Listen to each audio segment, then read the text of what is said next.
This is a very important time. This is a landmark moment. The death of Charlie Kirk, the assassination of Charlie Kirk, is something that, I just got reconnected to the internet because my mobile data is on a always on plan. So I'm allotted a certain amount of mobile data per day. And my mobile data for yesterday finished early.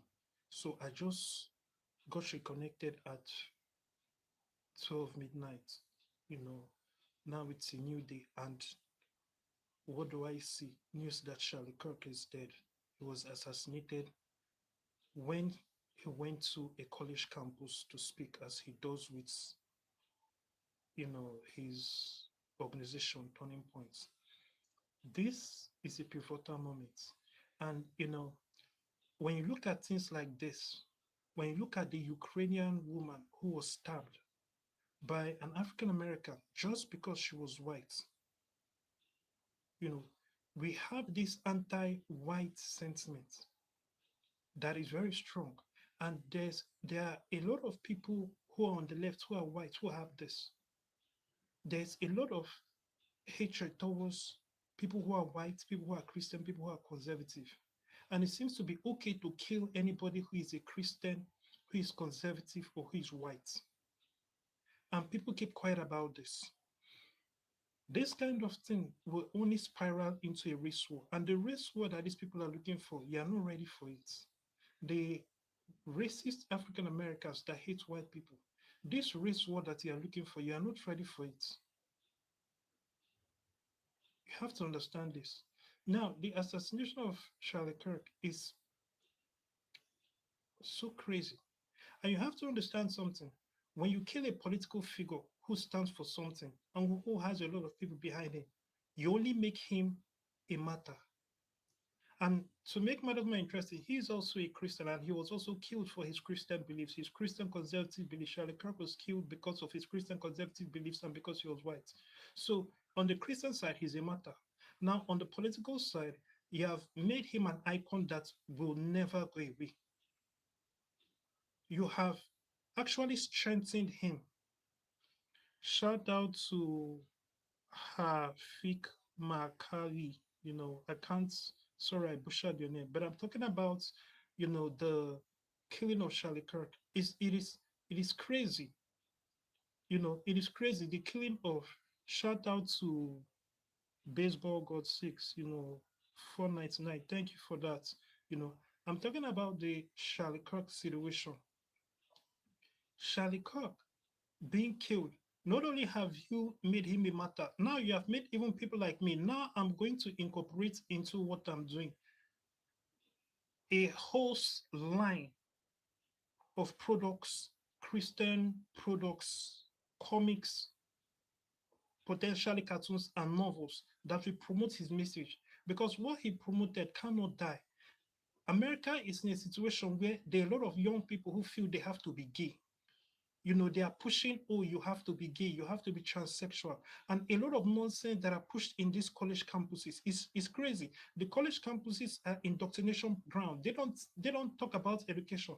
That's why we have people going to American universities and making videos where they ask them simple questions like how many stars are on the American flag. They cannot answer that. That is something that an American should know from kindergarten. You know, it's not something that you should be thinking, how many states are there in America? These are questions that you should know. But students who are in American universities do not know this, but they know how many genders they are. It shows you what are they teaching in these schools, because these people are graduating from schools. These people are passing exams. So what kind of exams are they setting? It is not about education. It is about indoctrination. And Charlie Kirk going to these places, it also shows something. It is very important for, when it comes to Christians spreading our message, it's very important for us to be in the schools, to own the schools. It is not enough to just go to schools and then you come there and you are giving a speech. Understand that when you are there as a conservative, giving a speech like what Charlie Kirk was doing, you are standing against what is the underlying message of the university. The teachers, the you have seen all the TikToks of teachers who are telling you that they are preaching pride to their students.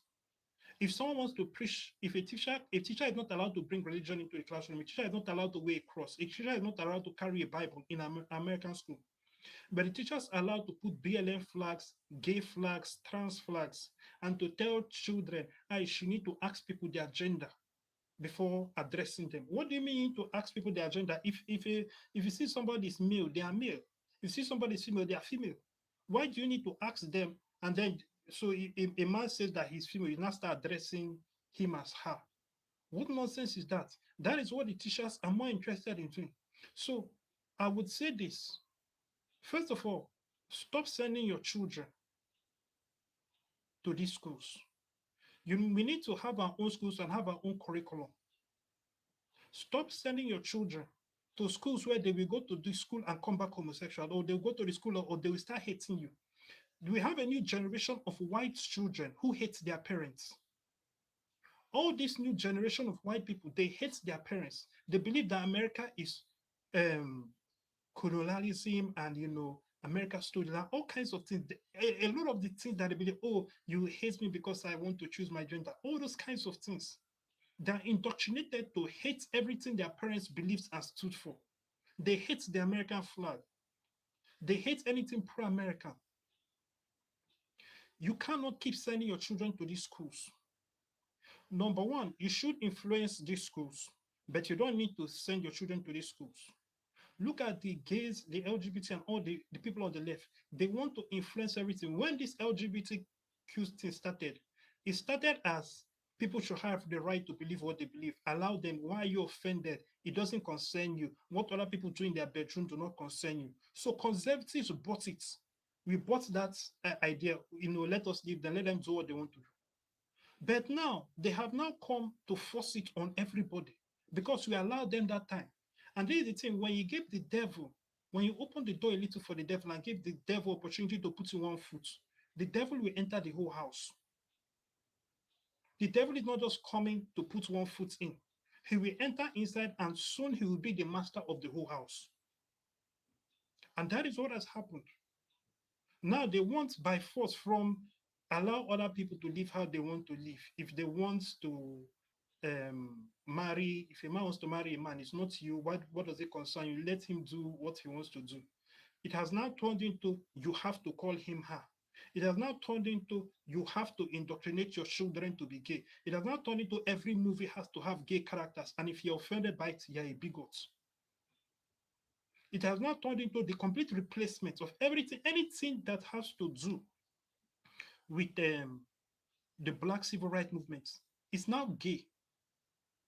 Anything that has to do with the Black civil rights movement or anything black, whatever, you will now see rainbow flag. What concerns rainbow flags with that?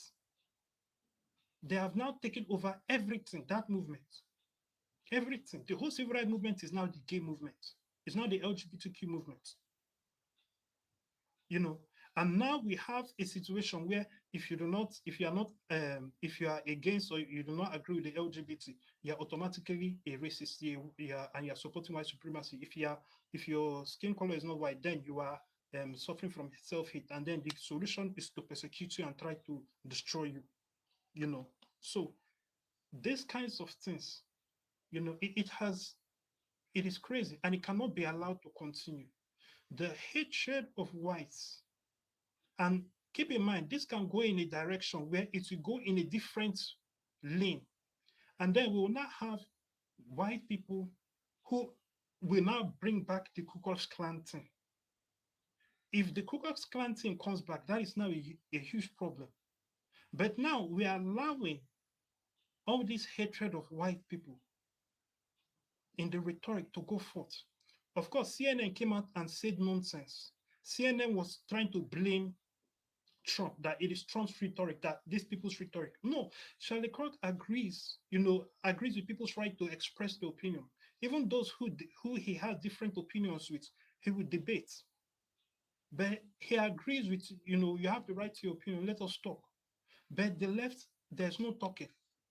There's we will cancel you. Oh, you said this. Oh, you don't agree with this. We'll cancel you. This is the same thing that Hitler's, you know, um, the Hitler foot soldiers did. You know, the young people who joined Hitler. This is the same thing. It's funny how Adolf Hitler lost the war, but even though he lost the World War II, Adolf Hitler did not win the psychological war. You know, the in a sense, he only lost the battle, but not the war. Because all the things that the leftists are doing is just the same Adolf Hitler tactic. Whether it's the hatred of Jews and blaming Jews for all the problems in the world, that is what the left now does. The left hates Jews and blames Jews for all the problem in the world. That is Adolf Hitler. The left believes that everything should be owned by the government. They hate the rich. They hate, and the rich are just productive people who are creating jobs. That is why they are rich. The rich are rich because they create products that we buy. They create services that we buy. You know, socialism has never worked. Even countries that they say are so-called socialists are not 100% socialist. China is not socialist. It requires capitalism to fund its socialist look. That is why you can start a business in China. How many people you can start a business in China? You can start a company in China. What China is in practicality is capitalism with excessive taxation and super government overreach. It is not socialism because the government does not control what you produce, how you produce, and when to produce in China. The government does not control it. So how is China a socialist country? All it does is that it taxes you to death. You know, it takes away the majority of your taxes. And that is the same thing with people, places like South Korea, you know, that have death tax and all these countries that people say democratic socialism. It is just capitalism with super excessive taxes. And then, and this also brings to mind capitalism itself. What is the taxes used for? Why is America in a situation that it is now? Because a lot of the things, America, if the taxes in America are used appropriately, a lot of not only will schooling, true schooling be affordable, and people will not have to be in debt, you know, where they are owing student loans, but healthcare will also be affordable and even free. But rather, the American taxpayer dollars are used to fund wars. They are used to send to terrorists in other countries and to fund stupid things like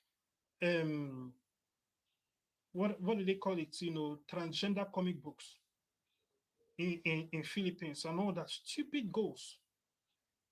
All the wars that the American taxpayer is used to fund and all the stupid decisions, you know, used to bail out Wall Street and all kinds of stupid decisions, you know, all this exploitation. We have people like Barack Obama that his salary, you know, is what, but yet he goes into politics with only a few thousand, comes out a multi-millionaire, but people want to look at Obama like he's an honest politician. You know, we have people like you know, so many politicians, both on the left and on the right, but mostly on the left, that do a lot of insider trading. You know, it's crazy. We have to address these things, you know, and be honest about these things. You know, that being said, you know, there are a lot of things that have to be addressed and said. But I will say this to keep Charlie Kirk's, you know, legacy alive. Everything that he stood for and everything that he did, we must amplify it 100%. We must push Christianity even more. We must push conservative even more. And we must stand, you know, we must make sure it is clear. It is not a crime to be white. And we must stand and fight against all this hatred of white people that has gone on the rampage. It is now okay to hate white people, especially among African Americans, you know. And I'm seeing the coverage, you know, there's MSNBC saying that, ah, there was a coverage that they tried to say that it was probably a Trump supporter that was shooting guns in separation in celebration. What nonsense is that? First of all, it's a school and it's a gun-free zone. The people who want to go with the rhetoric of, oh, he stood for gun rights in America and now he got killed by someone with a gun. He got killed in a gun-free zone. So if people listen to him, that would not have happened. That shows that, restricting of guns actually puts guns only in the hands of criminals because criminals don't obey the laws. That was a school. It was a gun-free zone. You know, we need to increase, multiply everything that Charlie Kirk was doing. We must do even 100 times more. Turn it up. When the devil attacks you, don't shiver and go back. Multiply even more and go even harder. So, I'll stop here for now. Thank you, and God bless you. So, shout out to everybody. Shout out to Baseball God 6, all of you who joined the live. God bless you.